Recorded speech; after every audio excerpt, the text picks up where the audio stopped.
There's a baby watching you right now. Not glancing, not casually looking around the room. Watching. That flat, unwavering, almost unsettling gaze that makes fully grown adults feel suddenly self-conscious. Most people smile awkwardly, maybe do a little wave, maybe try a funny sound. But for the past 20 years, developmental neuroscientists have been asking a far more serious question. What is actually happening inside that infant brain during those long, still moments of eye contact? The answer doesn't just change how you think about babies, it changes how you think about minds. Start with the easy explanation. Babies stare because everything else is blurry, and faces happen to be the most visually interesting thing close enough to see. That's not wrong. Newborns do have limited focal range, somewhere between 8 and 12 inches, which is roughly the distance between your face and your arms when you're holding them. But that explanation collapses quickly. By the time they're 3 months old, babies can see across the room. The ceiling is right there. So is the window, the dog, the lamp, your phone, and yet, over and over, they choose faces every time. That is not blurry vision making a decision. That is a preference, a strong one. And when researchers tried to explain it, what they found in the data was genuinely unexpected. In 2017, a research team at the University of Cambridge published a paper in PNAS that sent a ripple through developmental neuroscience. Using functional near-infrared spectroscopy, a technique that measures blood oxygenation patterns as a proxy for brain activity, they recorded neural oscillations in both infants and adults during live, face-to-face interaction. What they wanted to know was whether the two brains were doing anything similar. What they found was that they weren't just similar, they were synchronized. When a baby and an adult made mutual eye contact, their brainwave patterns, the frequencies, the timing, the rhythm began to align across two completely separate skulls. The researchers tested this against conditions where the adult looked away or maintained a neutral expression.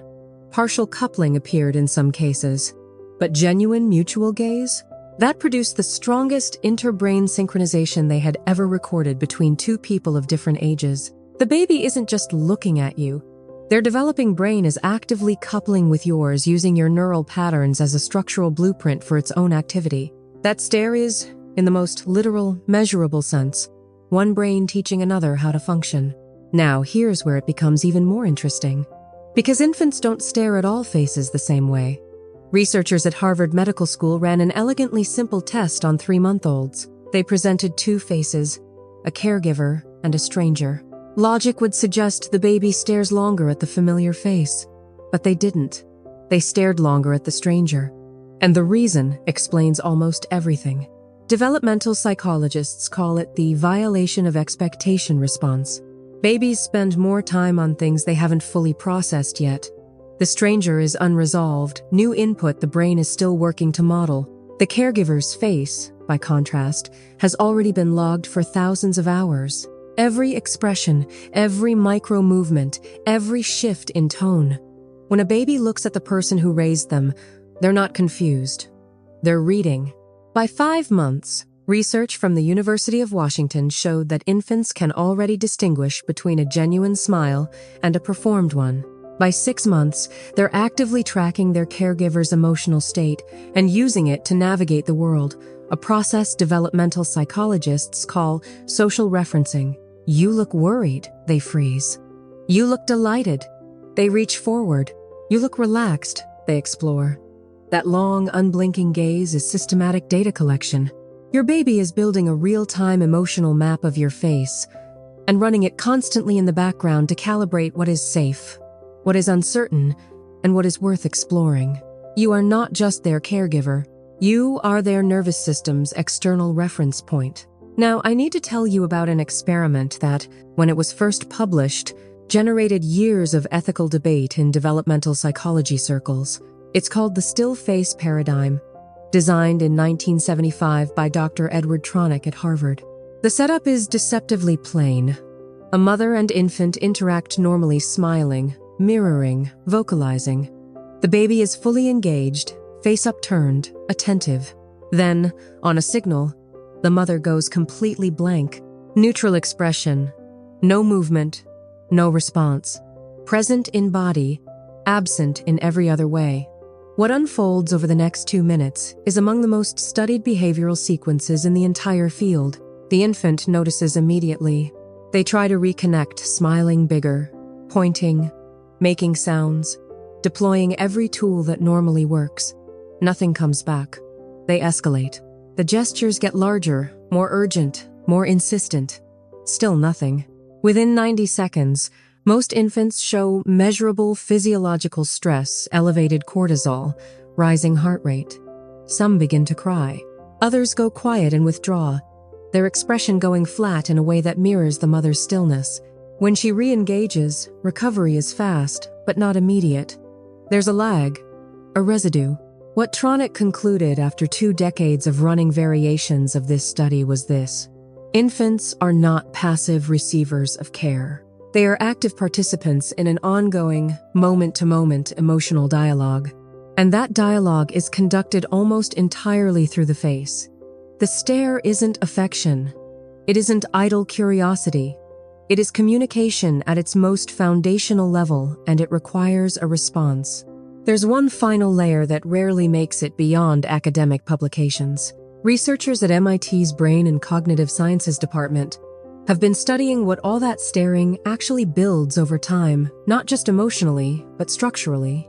Their findings are striking.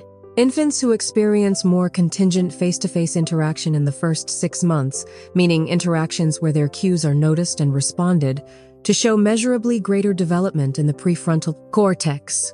The prefrontal cortex is the region responsible for planning, decision-making, impulse regulation, and complex social reasoning.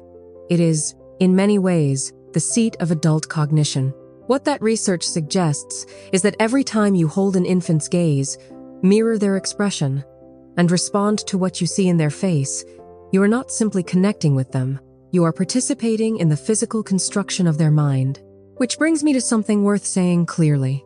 If you know a baby who consistently avoids eye contact, who doesn't track faces, who seems to look past rather than at the people around them that is worth paying attention to, not panicking over, not immediately catastrophizing, but paying attention to.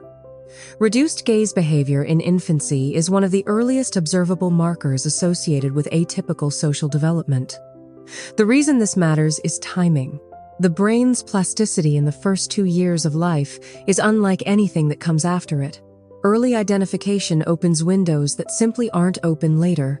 If your instincts are telling you something is off, trust them. You have been reading your child's face since the first hours of their life. You are the most finely calibrated instrument available. So the next time a baby across the room locks eyes with you and simply holds that stare, steady, serious, unblinking, now you know what's happening. Their brain is reaching for yours. They are using your face to learn how feelings work, how to read a room, how to figure out what the world is. Evolution didn't give human infants those wide, compelling, impossible-to-ignore eyes by chance. They are the most sophisticated social interface ever developed. And when one finds yours, the only right answer is to hold the gaze and give them something worth learning from.